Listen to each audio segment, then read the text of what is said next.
Go ahead, yes. But I really appreciate you.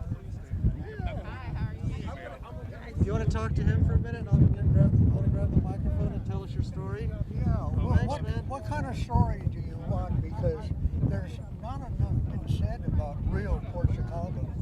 Well, you tell me the story. You want to tell it right now, whatever you want to say, and I'll just let you do whatever you. Yeah, just tell me the story. Well, like you want to tell it. I was born here, and I was a mile away from the equivalent of a Hiroshima bomb when it went up. And there was no there was no plaster left on any of the walls or ceilings. And I was lucky to survive because a door blew off and cartwheeled across the kitchen and caught the refrigerator that I was starting to get a glass of milk out of. Wow. But that's not the story. That it doesn't go back far enough. Okay. Does anyone really know what Port Chicago was like to grow up in? Does anyone remember the collecting of scrap metal, the collecting of rubber, and all those kind of work efforts? I do, because Port Chicago for kids was a fantastic place. We had alleys, streets and alleys, and the alleys was where you put the garbage out, and they were picked up by a garbage truck. We had, believe it or not, milk delivery right to your front porch. Sure. And it was an absolutely amazing place. The biggest thing that was the greatest thing was having rubber band fights. Right. Rubber band fights. Hey, if you had a tube out of a bicycle and you tied a couple of together, you could build a little gun swiping your mother's clothespins, and you could shoot the other guy. It didn't hurt too much. And if you really, really got good, you could build one that was a rubber band rifle. And it was a repeater, because you put a string and you pulled it and it'd pop, pop, pop, pop the rubber bands. So there were those kind of activities in town. Now, I was, I think, the first entrepreneur in town. Over here, there is a trestle, and if you look around, there are still bunkers. The hills were dug out, and the dirt was thrown in big trucks, and they built these bunkers. Well, I got an idea, and I went down to a service station and made a deal with the owner. I would buy cases of Cokes, and I'd take my radio flyer wagon, and I would go up to the ice house, and I'd get ice, crack it, put it on the Cokes, and I'd be out by the trestle, because that was a path for the trucks, and I'd wave a Coke and say 2 bits, 2 bits, and the truck driver would slow down. I'd toss him, he'd toss me 2 bits, and then when he came back, he'd toss me the bottle back.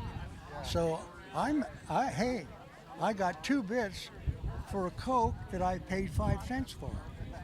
Okay, so that's an entrepreneur. And then it was competitive business, young people competitive business, and that had to do with the Navy. I built a shoe shine box, and I would be on Main Street, and the guys coming off the base, I'd say, hey, shine for a dime, all right? And I would shine shoes. The only problem is I had a buddy saw me doing that, and he says, you're gonna outdo me, so he built a bigger box. He went on the other side of the street, and he said, shine for 5 cents. And I finally had to make a deal with him, because we were actually busting our butts, and it was breaking my heart and taking money out of my piggy bank. So that's just a little other things about Port Chicago, other than the big disaster. And it's sad that they took it as a buffer zone. That was smoke blown over everybody's whatever. Well, sure, and you look at it now, how much they use it out here now. And of course, before the war, this was all, there was nothing out here before the war, right? Just your No, town. there, And, there had been a lumber company here. There'd been other businesses here, but they didn't fare too well. Yeah. All right. But Down. you guys could just play out here in the wild, just about. Oh yeah. Hey, I want to tell you something. This is a perfect place to fly kites. Now, if you loosen your hatstrings, you'll understand why. But we would do that. We'd fly kites. But anyhow, Why don't Like you I go, said. go grab my tripod real quick. like I said, I was born here. I lived here until I was about 9.5 years old, and I moved to Antioch. And that makes me 80. But you never forget the things. You never forget the things that were good, and you try and forget the things that were bad. Sure, But- sure. Yeah, tell me some more good stuff then. Some more good memories. I'm liking this. Flying kites out here, just gathering up stuff for the war effort like steel and rubber. Yeah. What else can you think of? Oh. Got a couple more for me? Oh yeah, well I'll tell you, this is going to get me in trouble. After the explosion, a couple of buddies and I got together, and they had a big Veterans of Foreign Wars hall. They'd have dances. Well, we got into it in the basement, and there were stacks of comic books.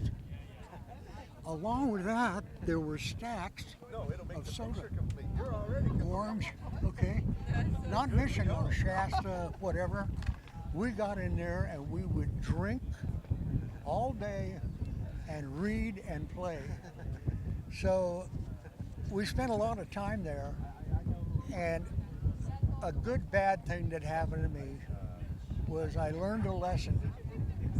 Pay attention to where you're going. Make a decision when you run, and don't change directions. Because there was a hedge around the place, and we were playing hide and go seek and tag. I had from the basement bottle caps in my pockets. My pockets were full of soda pop bottle caps. So I went running in one direction, and my buddy went running the other direction, and then he changed his mind and I changed my mind, and we met head on. And I had a hole in my forehead that was exactly the size of a bottle cap. But I survived. So that's a little story with sort of a twist, and that's something I'm never going to forget. Okay. Well, excellent, excellent. And if you want to just give your name and maybe your address or anything about the town, Yeah. No, if someone wants to. Remember what street you lived on? Yeah. I lived on Fleet and then Lynn and Carroll in a triangle.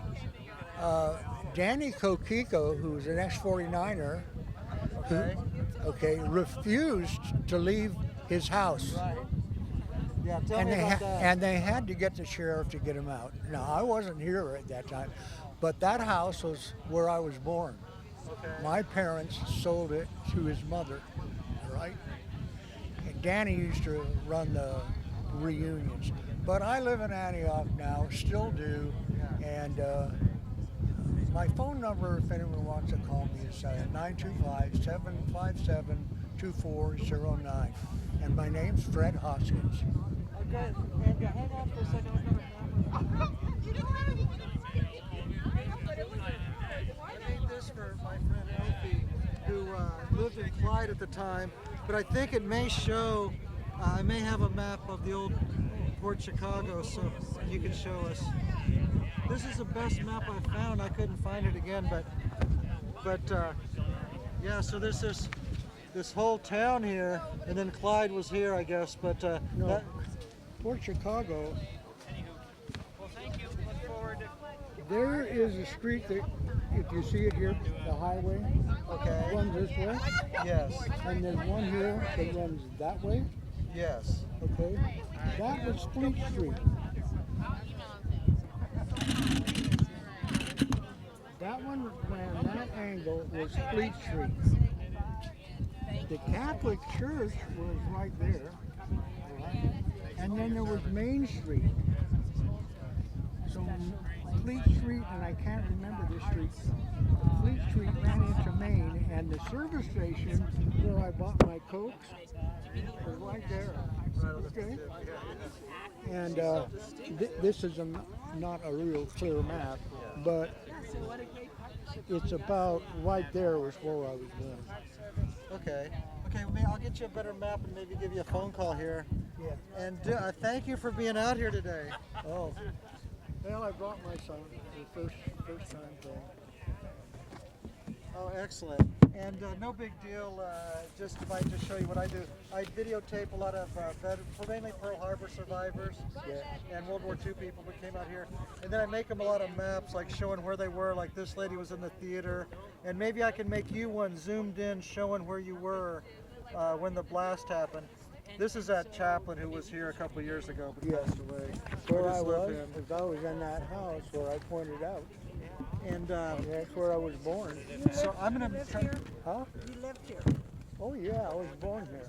I lived here in about 1960.